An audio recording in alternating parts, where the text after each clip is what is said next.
Speaker yang budiman, ya, tanpa memelengah waktu dan memberi ruang untuk pencerahan, saya ingin menyinggung beberapa isu yang dibangkitkan oleh Jamak Berhormat Pekan dalam isu memartabatkan rakyat. Saya melihat beberapa perkara yang perlu disinggungkan kerana ianya perlu perhatian.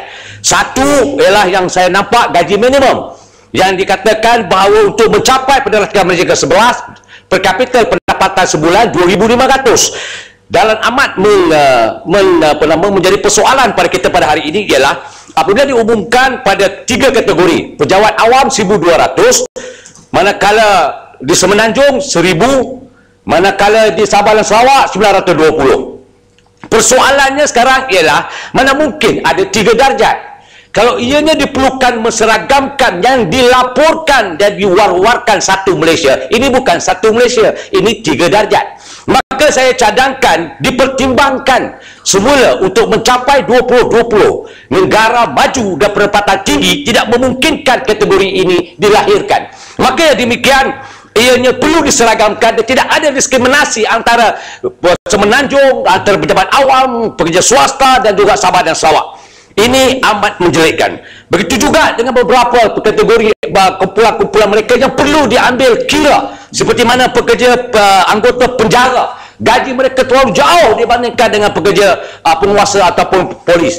Makanya demikian, saya ingin mencadangkan kepada Menteri Kewangan supaya, dan juga Perdana Negeri, supaya melihat kembali membuat syarikat apakah keperluan.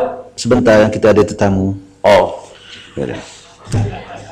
ahli-ahli yang berhormat, sukacita dimaklumkan bahawa bersama-sama kita di dalam Dewan yang mulia ini ialah delegasi National Parliament of Bangladesh yang diketuai oleh Honorable Dr. Nipu Moni, Chairperson of the Parliamentary Standing Committee of Foreign Affairs dan former Foreign Minister, dan delegasi seramai 10 orang anggota.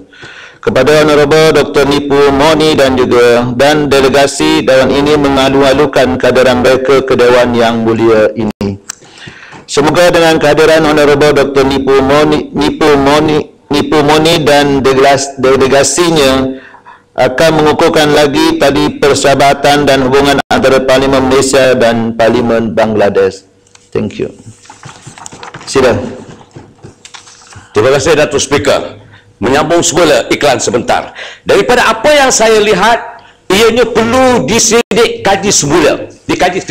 Sebab penggajian anggota penjara ini perlu diberi perhatian. Kerja mereka dengan bebanan tugas mereka ini perlu mereka juga dinilai kerja mereka. Saya amat kecewa apabila tiap-tiap tahun bila diketengahkan perkara ini tidak diambil indah oleh Menteri Dalam Negeri. Sebagai timbalan Perdana Menteri yang amat berhormat, Baginda Datuk perlu mengambil berat tentang faedah ataupun menghargai tugas-tugas yang telah mereka lalui atau mereka galas. Begitu juga dengan mereka-mereka yang menjadi pensara dalam ahli parlimen yang tidak dinaikkan anjakan untuk allowance mereka, persaraan itu perlu juga diberi perhatian oleh Menteri Perdana Menteri supaya mereka juga diberikan hak mereka seperti mana yang kita dapat sebelum ini.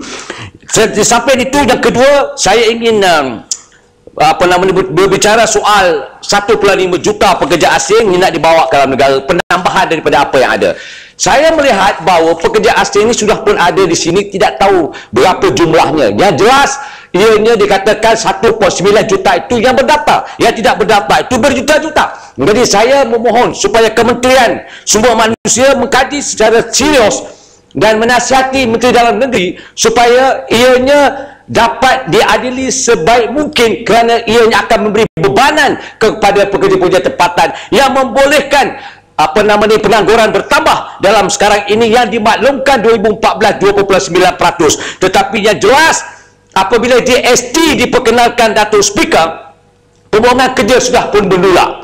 Yang terbaru kita diberitahu Nazar Trading telah memberhentikan operasi mereka dan membuang 250 orang. Begitu juga dengan Yokohama 614 orang. Dan ini satu isyarat bahawa keperluan pekerja asing itu tidak boleh dipandang ringan. Dan ianya akan menjadi lebih parah apabila MAS juga berura-ura untuk membuang pekerja mereka yang kita lihat sebagai satu gerakan yang tidak tidak langsung berperi kemanusiaan. Bila mana mereka dibuang, mereka dikontrakkan pekerja. Dan ini juga bersabit dengan apa yang saya maksudkan sebelum ini, yang dilaporkan oleh Yang Amat Berhormat Pekan, mengatakan bahawa pekerja kontrak selepas 15 tahun baru boleh baru dikonfirmkan yang dipanggil kontrak of service dengan izin. Dan 15 tahun jangka panjangnya terlalu panjang. Dan saya melihat bahawa cadangan ini ada foundationnya, tetapi yang jelas ianya membebankan. Kalau usianya 20 tahun, kerja kontrak 15 tahun, 35 tahun nak bermula, pensiunnya berapa lepas itu? Faedah daripada perkhidmatannya apa yang dia dapat? Dan saya memohon supaya Menteri Keuangan memikir kaji semula tentang period ataupun tempoh yang diberikan 15 tahun terlalu panjang.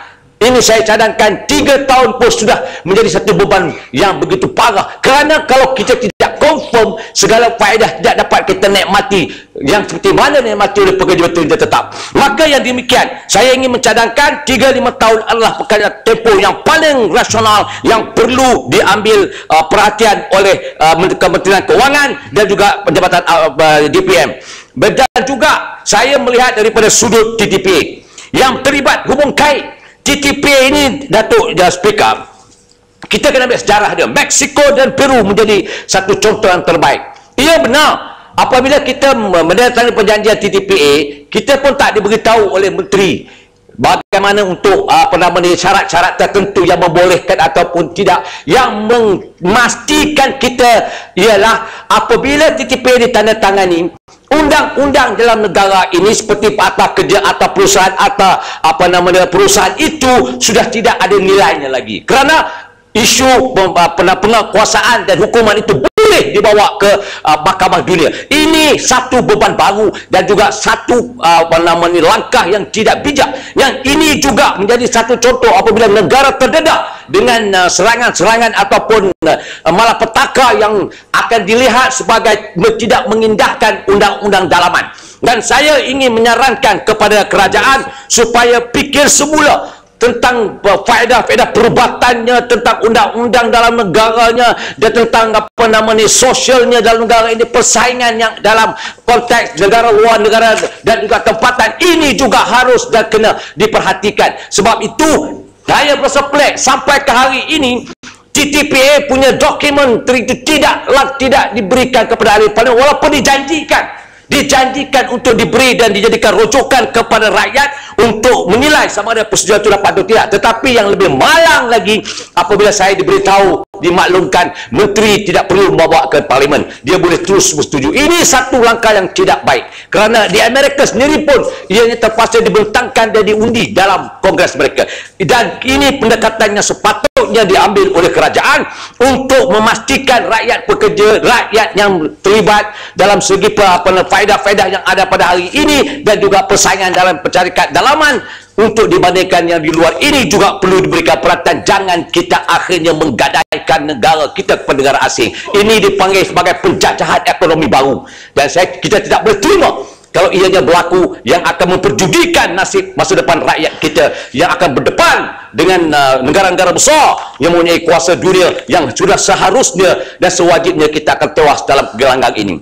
Datuk Speaker, saya ingin menyuntik beberapa isu yang berbabit baru-baru ini yang saya terpaksa beritahu. Ini adalah satu daripada apa yang berlaku. Baru-baru Gelang Patah telah pun digantung 6 bulan kerana ianya didapati kerana ianya ada mengusul kepada menghina speaker. Ya, betul. Tindakan itu adalah hak di satu organisasi ataupun satu badan. Itu saya setuju. Tetapi dalam akta, mana-mana akta pun, termasuk Akta Kerja, kalau dianya didapati melakukan kesalahan ataupun dilihat melakukan kesalahan, dia perlu dihadapkan di bawah Seksyen 14 Akta Kerja 1955, dan ini tidak dibuat, maka pekerja itu dianggap tidak sah tindakan yang diambil ke atas pekerja itu. Maka yang demikian, di bawah peraturan Majlis Mesyuarat Dewan Rakyat ini juga jelas di bawah perkara 80A mengatakan bahawa ianya perlu dibawa di jawatan kuasa hak dan kebebasan. Ini adalah hak sebagai seorang yang dinobatkan sebagai warga negara Malaysia. Tidak berlaku pada Yang Berhormat Gelang Patah. Maka yang demikian saya anggap ini satu award yang diberikan ruang luas untuk mereka-mereka mengkhianati dan juga menjahanani setiap undang-undang yang ada dalam negara ini. Sebabnya kerana ia menyentuh tentang 1MDB yang melibatkan 2.6 bilion. Ini perkara yang amat menggerunkan. Malah timbalan Perdana Menteri pun dilucu jawatannya, menteri pun dilucu, dan mereka-mereka terlibat juga dilucu. Ini memberikan satu isyarat bahawa kita sekarang terkalut dengan undang-undang yang penuh dengan bobrok, yang memberikan kita satu kebebasan yang tidak boleh diluas pandukan untuk rakyat yang akan datang. Saya ingin merakamkan begitu kecewa dengan apa yang berlaku terhadap Jamuat Gelam Patang yang memberikan kesan kepada generasi akan datang. Dato' Speaker, saya juga ingin memberi mengutarakan beberapa isu yang membabitkan beberapa perkara yang dibangkitkan kepada saya. Sebagai contohnya, diskriminasi yang dianggap diskriminasi oleh permohonan kerja yang dibuat oleh beberapa syarikat yang memberikan saya agak tersinggung, iaitu bila tawaran-tawaran kerja yang tidak diberikan kepada mereka-mereka yang memohon kerja, dan ini telah pun diiklankan. Sebagai contoh, jawatan senior software engineering, tapi di bawah itu due to the nation of business non halal, tapi dia engineer, tapi non halal, Chinese and Indian encouraged to apply only. Itu salah satu daripada dia. Yang ini pula dia kata admin assistant female only. Lepas itu pula ada pula maklumat yang saya terima, dia kata ada yang kata only for Bumiputra. Yang satu ni pula kata Chinese candidate 20 ke 30 tahun. Ni apa ni? Lepas tu pula syarat-syarat ini tidak boleh kita amalkan dalam negara yang telah merdeka, yang kita iktiraf seluruh kaum dan seluruh jantina. Tak boleh kata perempuan boleh, laki tak boleh, ya, Cina, India, Melayu, Kadazan, Iban tak boleh. Amalan itu berlaku dalam negara yang merdeka, yang kita katakan bahawa negaranya majmuk. Dan ini harus dibantah oleh seluruh warga negara dan juga pemimpin-pemimpin yang dilaungkan sebagai pemimpin bangsa yang berbilang kaum ini. Ini juga menjadi satu daripada isu yang saya nak bangkitkan supaya ia menjadi contoh dan juga Sekejang. Silakan. Terima kasih Datuk Menteri, terima kasih Kuala Langat. Saya tertarik bila Kuala Langat menyebut tentang hal berkaitan dengan permohonan kerja ini. Setujukah Yang Berhormat jika sekiranya kita minta supaya kerajaan menetapkan apa juga iklan yang dibuat ni, supaya perkara-perkara yang Berhormat sebut tadi tu supaya tidak dimasukkan? Biar kalau boleh iklan yang berkaitan dengan pekerjaan ini kita jangan letakkan hal gender ke hal berkaitan dengan kaum dan sebagainya, biar sesiapa pun datang. Yang ni saya memang setuju sangat dengan Kuala Langat. Terima kasih. Terima kasih. Sekejap. Saya memang itu dasarnya. Dan kalau kita sebagai membenarkan ruang untuk isu perkauman itu dilakukan, dalam soal kerja pun kita galakkan demikian. Kita tak tahulah macam mana sistem kita nak bawa selepas ini. Dan kita tidak boleh benarkan terutama sekali semua manusia supaya berperanan sungguh-sungguh untuk tidak membolehkan syarikat-syarikat mengeluarkan syarat-syarat yang begitu menyeksa dan begitu memberikan ke arah tidak efisien ataupun pembangunan dalam segi perkauman untuk diletakkan. Dato' Speaker, saya juga menerima maklumat daripada seorang manusia yang tidak mahu mengenali dirinya, tetapi saya kenal dengan dia. Dia kata offer of employment, syarikat berlindung act. Sebelum menjadi pilot, dipanggil cadet pilot dalam jawatan tu. Dia dah habis korban, mak bapak dah habis 250,000. Lepas itu syarikat ni pula mencaratkan kalau nak ambil jawatan itu mesti bayar 140,000. Oh, dahsyat. Kita nak kerja, dia suruh bagi kerja, dia minta 140,000 lagi. Alasan dia training pilot. Dia dah ada lesen dah, dia suruh training lagi. Patutnya orang syarikat itu bagi duit dekat dia untuk ataupun persiapkan faedah kelab facility dan privilege itu untuk budak ni. Tetapi dia suruh mak bapak budak ni dah ke hutang bank, belum dapat kerja, nak kena bayar. Kalau ambil PTPTN sebagai bekas pengurusi PTPTN, speaker pun tahu begitu sesak nafas dia buat mak bapak. Itu pun diminta pula mak bapak bayar 140,000 lagi. Kemudian bila habis dia suruh bayar deposit. Kalau berlaku breach of contract dengan izin, dia kena bayar lagi 150,000. Oh, dahsyat. Ini apa punya syarikat ni? Ini namanya syarikat sial, syarikat haram jadah. Dia masa dia ambil duit kita, dia kena ke anak kita, dia bagi pula deposit. Syarikat apa? Melendo Tak, yang disebut istilah syarikat apa? syarikat haram jadah. Dia tak ada masalah, selaka haram jadah, tak ada masalah. Saya ingat Kuala Pilah pun bersetuju. Sebab ianya menekan rakyat. Tanah Merah pun bersetuju. Sebab dia menyeksa budak itu, ambil untung dari duit itu, kemudian ditekan lagi budak itu dengan kontrak yang bukan-bukan. Ini namanya, itulah orang utara cakap, Datuk Speaker, ini dia kata syarikat haram jadah. Dia ambil untung daripada penumpang penerbangan, dia ambil untung daripada pekerja dia. Jadi saya minta syarikat Kementerian Pengangkutan serius memanah perkara ini, panggil mereka dan siasat apakah agreement ini berniat malafide ataupun menekan ibu bapa penjaga atau anak itu sendiri. Perlu diambil tindakan yang tegas supaya tidak berjolak ataupun tidak melibatkan cara penerbangan yang lain. Kerana ini satu kaedah dipanggil kaedah kutak kinte. Datuk Speaker, Ya, akhir sekali saya ada lagi 4 minit. Ya. 4 minit lagi, Speaker. Saya tahu. Ya. 12.52 saya berhenti dengan tepat. Saya tidak macam limbang, dia lajak sikit. Ya. Datuk Speaker, berkali-kali telah diberitahu bahawa perlu ada pindaan di bawah akta perusahaan, akta kerja, akta kesatuan. Mengapa berlaku begitu? Sebagai contohnya, saya ulang lagi sekali, saya ulang berkali-kali bahawa kalau sekiranya dalam akta kesatuan nak buat pendaftaran kesatuan, walaupun kita tidak mengiktiraf Convention 87 ILO, tetapi saya hanya mengharapkan undang-undang yang boleh memberi sedikit keadilan kepada mereka yang nak berkesatuan. Sebagai contoh, dalam akta kesatuan, kalau seseorang itu telah membuat pendaftaran, kalau dia nak apply Datuk Speaker, dia kena ambil orang yang bekerja waktu itu. Kalau waktu itu dan 3 tahun kemudian dia mati, kita kena korek lubang kubur tu, kita panggil mat, mari kita kau kena mengundi. Bila mengundi baru tidur balikkan dalam kubur. Ni apa punya undang-undang ni? Dah begitu puluh tahun, dah berkali-kali saya cakap, tak bergerak juga. Jadi saya minta akta kesatuan itu disegerakan diubah. Kerana diubah cakap utara pula, dipindah cakap standard sikit, dan supaya sedikit ruang kebebasan untuk rakyat itu didapat dilihat dalam segi akta itu sendiri.